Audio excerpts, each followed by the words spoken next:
Hello friends, कैसे हैं आप लोग। आई होप आप सभी बहुत ही अच्छे होंगे। स्वागत है आप सभी का हमारे यूट्यूब चैनल स्मार्ट स्टडी 101 पर और मैं हूं दिव्या वर्मा। दोस्तों, हम लोगों ने पिछली वीडियो में 75 क्वेश्चन सॉल्व कर लिए हैं। एक में 50 क्वेश्चन सॉल्व किए थे, दूसरी वीडियो में 25 और आज की वीडियो में 25 क्वेश्चन ही सॉल्व करेंगे। तो वीडियो को लास्ट देखिएगा क्योंकि सभी प्रश्न महत्वपूर्ण हैं। और वीडियो पसंद आती है तो प्लीज़ दोस्तों वीडियो को लाइक शेयर जरूर कीजिएगा और इसी प्रकार की अन्य वीडियोस देखने के लिए हमारे चैनल को सब्सक्राइब भी कर लीजिएगा।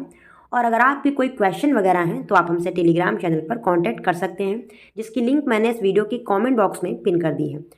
तो चलिए फिर प्रश्न डिस्कस करना स्टार्ट करते हैं। पहला प्रश्न है 75 नंबर।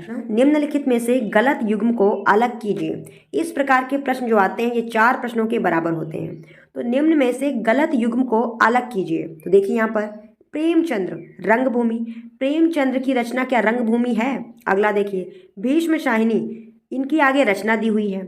फिर राही मासूम रजा, आधा गांव और कमलेश्वर सूरज का 7वां घोड़ा। तो आपको अलग करना है गलत को।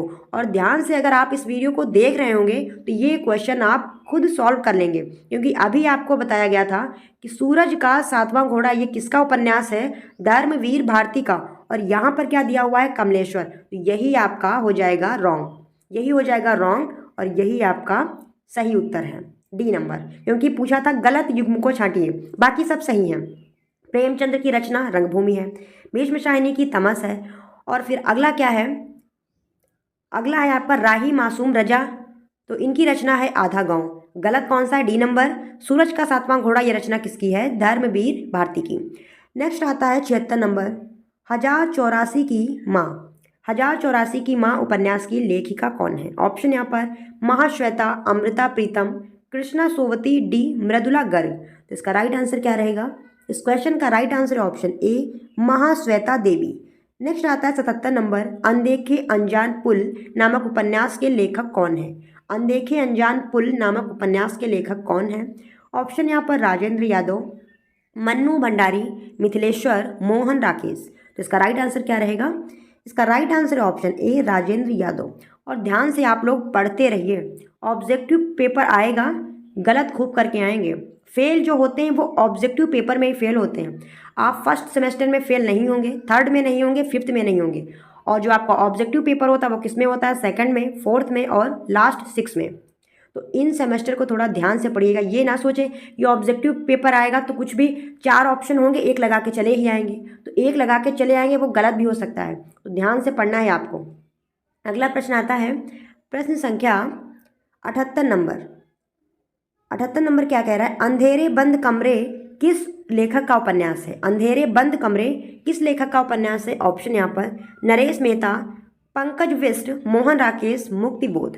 इसका राइट आंसर क्या रहेगा? इस क्वेश्चन का राइट आंसर है ऑप्शन सी मोहन राकेश। अंधेरे बंद कमरे ये किसका उपन्यास है? मोहन राकेश का। फिर नेक्स्ट आता है 79 नंबर। दीक्षा उपन्यास आधारित है, दीक्षा उपन्यास किस पर आधारित है? ऑप्शन यहाँ पर महाभारत पर, रामकथा पर, भ्रमर गीत पर, वेदों पर। इसका राइट आंसर क्या रहेगा?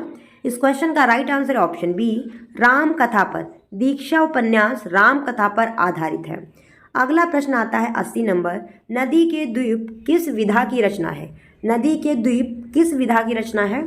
ऑप्शन यहाँ पर कहानी, उपन्यास, रेखा चित्र और निबंध। इसका राइट आंसर क्या रहेगा? इस क्वेश्चन का राइट आंसर है ऑप्शन बी उपन्यास। देखिए, अगर आपके फर्स्ट पेपर में इस प्रकार के क्वेश्चन आते हैं कि पूछा जाए कि ये जो यहाँ पर रचना दी हुई है इसकी विधा क्या है, तो फर्स्ट पेपर जो आपका है इसका टाइटल ही है उपन्यास। तो जहाँ तक क्वेश्चन आपका सही होगा उपन्यास ही, ये थोड़ा आप लोग ध्यान रखिएगा। अगर आपको आता है तो ठीक है, नहीं आता है मतलब 4 विकल्प दिए हमें पता ही नहीं है, तो आप उपन्यास से लगा के आइएगा, 99% सही निकलेगा।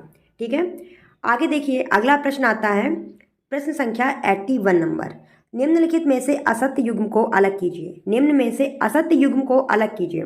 ऑप्शन यहाँ पर इलाचंद्र जोशी, सुनीता, जैनेन्द्र, त्यागपत्र, अज्ञेय, अपने अपने अजनबी, वृंदावन लाल वर्मा, मृगनैनी। आपको अलग क्या करना है? असत्य को यानी गलत को। तो इसका राइट आंसर क्या रहेगा? इस क्वेश्चन का राइट आंसर है ऑप्शन ए इलाचंद्र जोशी, सुनीता। सुनीता किसका उपन्यास है? जैनेन्द्र कुमार का, ना कि ईला चंद्र जोशी का। तो यही आपका असत्य हो गया और यही क्या है आपका सही विकल्प है। फिर अगला प्रश्न आता है प्रश्न संख्या 82। प्रेमचंद्र की किस कृति को प्रतिबंधित किया गया था? प्रेमचंद्र की किस कृति को प्रतिबंधित किया गया था? ऑप्शन यहाँ पर ए करबला, बी सोजे वतन, सी निर्मला, डी गबन। तो इसका राइट आंसर क्या रहेगा? इस क्वेश्चन का राइट आंसर है ऑप्शन बी सोजे वतन। ये जो आपकी कृति है देखने से क्या लग रही है? कोई देशभक्ति वाली होगी, देश प्रेम वाली होगी। तो जाहिर सी बात है इसे ही जो अंग्रेज थे उन्होंने प्रतिबंधित कर दिया था, क्योंकि जब ये रचना प्रकाशित हुई थी लोगों ने पढ़ा और उनके मन में देश प्रेम की भावना जागृत हुई। और अंग्रेज क्या चाहते थे? वो चाहते थे कि देश के लोग अपने देश के लिए कुछ करें, नहीं चाहते थे। तो उन्होंने क्या किया? इस रचना को प्रतिबंधित कर दिया। दुष्ट थे ना सभी, फिर वो शासन कैसे कर पाते? अगला प्रश्न आता है प्रश्न संख्या 83।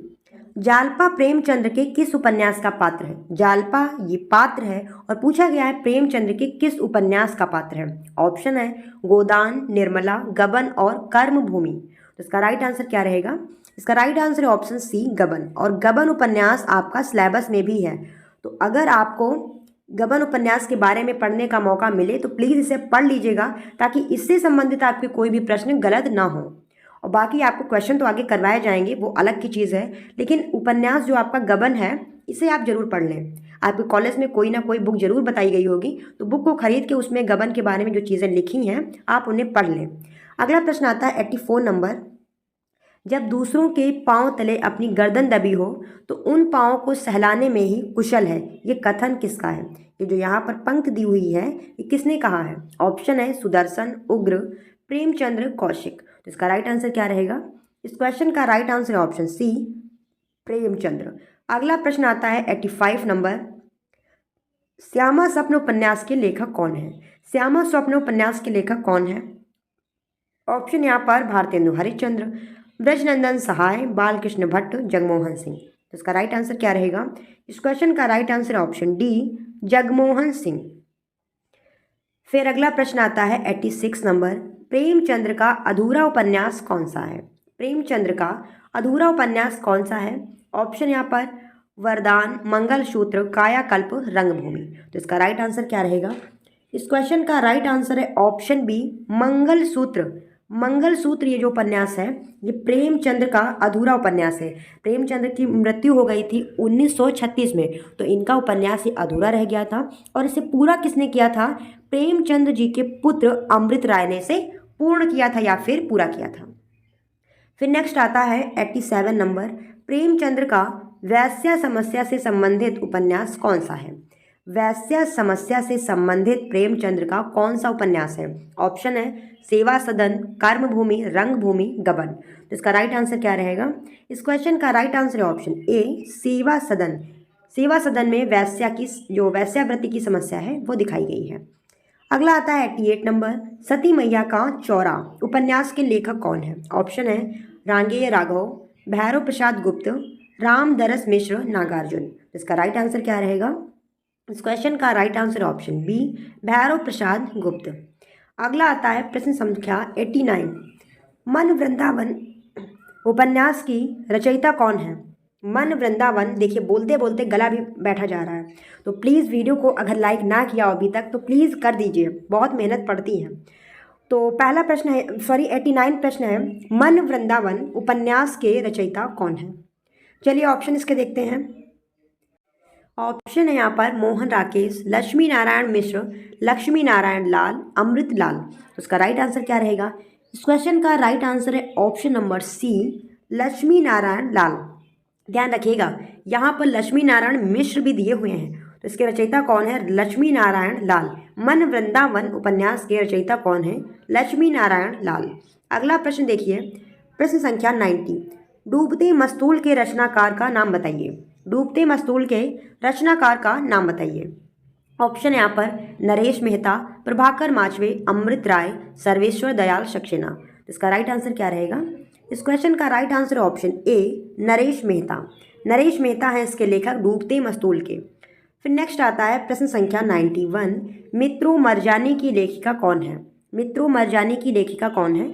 ऑप्शन यहाँ पर मृदुला गर्ग, कृष्णा सोवती और ऊषा प्रियमवदा, नाशिरा शर्मा। तो इसका राइट आंसर क्या रहेगा? इस क्वेश्चन का राइट आंसर है ऑप्शन बी, कृष्णा सोवती। मित्रों मरजानी की लेखिका कौन है? कृष्णा सोवती। फिर अगला प्रश्न है प्रश्न संख्या 92। इन उपन्यासों को रचना काल के आरोही क्रम में व्यवस्थित कीजिए। जो उपन्यास यहाँ पर दिए हुए हैं इनके रचना काल के आरोही क्रम में व्यवस्थित करना है। और अगर आपने मैथ पढ़ी होगी तो आरोही क्रम अवरोही क्रम तो जानते ही होंगे। नहीं जानते, नहीं मैथ पढ़ी है तो कोई बात नहीं। आरोही क्रम मतलब बढ़ता क्रम, अवरोही यानी घटता क्रम। जैसे संख्याएं दी हैं 1 2 3 4 तो संख्याएं बढ़ रही हैं, आरोही क्रम। अगर घट रही हो 5 4 3 2 1, अवरोही क्रम। तो यही आपको करना है। तो देखिए, करने से पहले अगर आपको सन नहीं पता है तब आप नहीं लगा पाएंगे। ठीक है, तो देखिए यहाँ पर इसका सही विकल्प है ऑप्शन बी, बी सही है। परीक्षा गुरु आपका पहला उपन्यास था। अगर इसका समय नहीं भी पता है तब भी आप सबसे पहले इसे ही लगाएंगे। बढ़ते क्रम में लगाना है ना, तो सबसे ज़्यादा सन जो है वो इसी का होगा। और इसका कितना है? 1882। परीक्षा गुरु का समय कितना है? 1882। ध्यान रखिएगा 1882 है। फिर अगला आता है चंद्रकांता। चंद्रकांता का समय है 1888। 1888 है चंद्रकांता का। ठीक है, फिर नेक्स्ट आती है आपकी गोदान। गोदान का समय है 1935। 1935 यह है गोदान का समय। फिर है झांसी की रानी। झांसी की रानी का समय है 1951। तो आप लोग सारे समय नोट कर लें और फिर आपको पता चल जाएगा कि कौन सा पहले आएगा कौन सा बाद में रहेगा।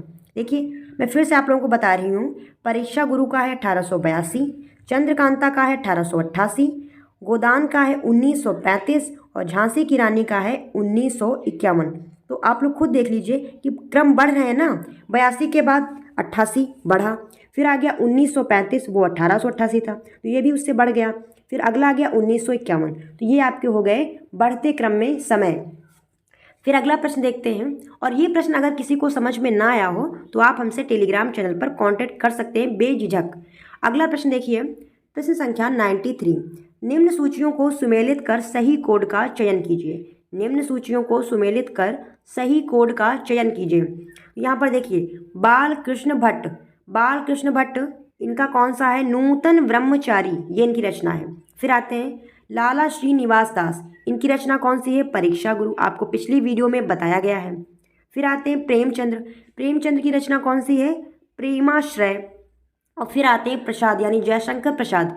इनकी कौन सी रचना है? कंकाल, ये भी आपको पिछली वीडियो में बताई गई है।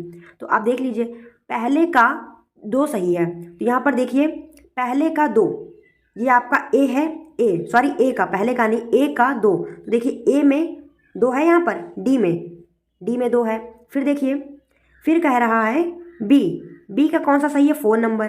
तो बी का 4 किस में है? इसमें भी है, लेकिन हमका हमारा सही हुआ है 2 पहले का, तो इसमें लगाएंगे नीचे वाले में। फिर सी का कौन सा सही है? सी का सही है 1st नंबर, प्रेमाश्रय। तो सी यहाँ पर दिया हुआ है, इसका सही है 1st वाला, बाकी किसी में मिल ही नहीं रहा। डी का कौन सा सही है? डी का सही है 3 नंबर। तो डी का सही है 3 नंबर, तो हमारा विकल्प सही हो गया डी नंबर। ये समझ में आया आप लोगों को कैसे किया जाता है? नहीं समझ में आया हो तो प्लीज़ आप हमसे टेलीग्राम चैनल पर कांटेक्ट कर सकते हैं, कोई दिक्कत वाली बात नहीं है। अगला प्रश्न देखिए, प्रश्न संख्या 94 नंबर। कौन सा उपन्यास राजेंद्र यादव का है? कौन सा उपन्यास राजेंद्र यादव का है? ऑप्शन यहाँ पर राग दरबारी, महाभोज, सारा आकाश और टिप्पणी। तो इसका राइट आंसर क्या रहेगा? इस क्वेश्चन का राइट आंसर है ऑप्शन सी, सारा आकाश। ये रचना किसकी है? राजेंद्र यादव की। अगला प्रश्न आता है प्रश्न संख्या 95। यशपाल किस वर्ग के उपन्यासकार हैं? यशपाल किस वर्ग के उपन्यासकार हैं? ऑप्शन यहाँ पर जासूसी, सामाजिक, मनोवैज्ञानिक, मार्क्सवादी। इसका राइट आंसर क्या रहेगा? ऑप्शन डी, मार्क्सवादी। यशपाल आपके किस प्रकार के उपन्यासकार हैं? मार्क्सवादी।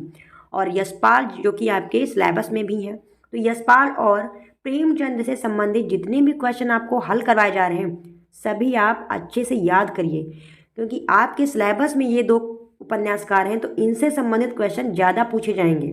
ठीक है, क्लियर हुआ इतना? आगे देखिए 96 नंबर।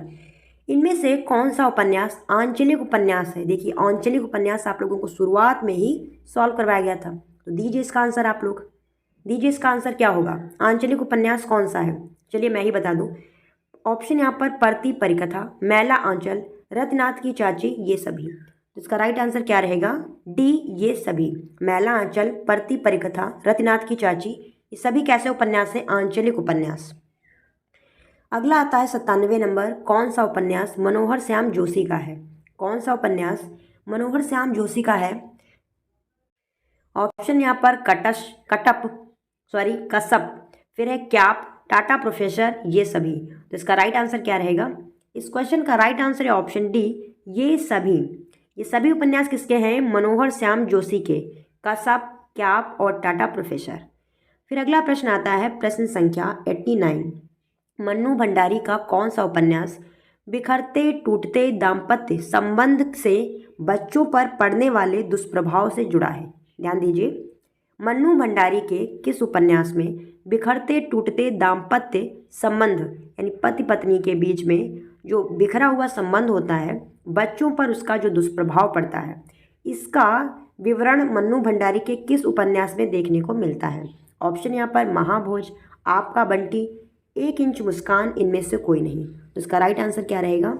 इस क्वेश्चन का राइट आंसर है ऑप्शन बी, आपका बंटी। अब देखिए, जो आपका बंटी उपन्यास है, इसमें बंटी किसी का नाम लग रहा है और बंटी अधिकतर बच्चों का ही नाम होता है। तो आप इस प्रकार से ध्यान रखिए। देखिए, पूछा क्या गया था कि टूटते दाम्पत्य संबंध से बच्चों पर पड़ने वाला दुष्प्रभाव किस उपन्यास में दिखाया गया है? तो बच्चा मान लीजिए बंटी को, तो आपका सही हो जाएगा आपका बंटी। ठीक है, ऐसा थोड़ा जुगाड़ से याद करिए, क्योंकि बहुत उपन्यास आपको याद करने हैं, याद नहीं कर पाएंगे, सब मिक्स करेंगे एक ही में। अगला आता है 99 नंबर, और या फिर आप सारे उपन्यासों को पढ़े हों, तो ये भी संभव नहीं है। फिर अगला प्रश्न आता है 99 नंबर।